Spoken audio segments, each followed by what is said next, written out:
Wena ungahlali indlwaneni kodwa uhlala ndlunkulu. Sakubona Hlubi ngelengela ulishiya izwe lamaXhosa.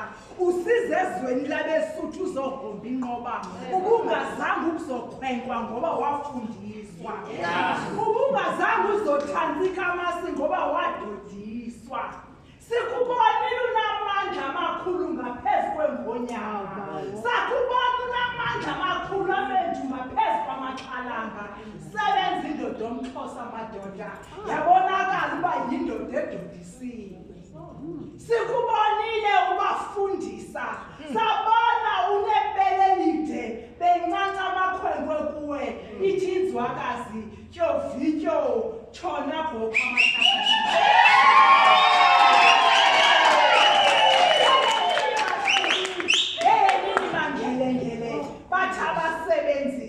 Hamba uyohlala ekhaya, hamba uyophumla, usebenzile, bafundela ukhulu kuwe, ubesisibonakaliso, awufikanga wahlazisa.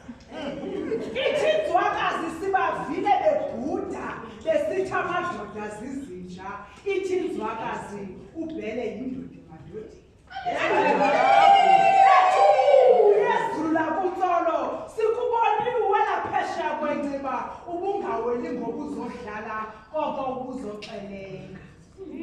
Ithi inzwakazi hambohlala phantsi uphumle, usebenzile ndoda yakwaXhosa, hambophumla umfazi uyakudinga, nabantwana bayakudinga, kade ukude. Ke ndoda emnyama hehake. Ke nto esukile egadeni hehake. Ndithetha ngerhanga-rhanga. Ndithetha ngendoda enomncumo oluhle, bathi ngelamadlibuhla Colgate.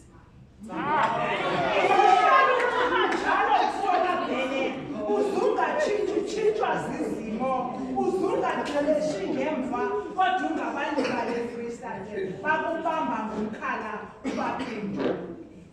Ayithethi into yoba xa uphuma emsebenzini ulahla abantu umntakala. Ithi inzwakazi ndegxa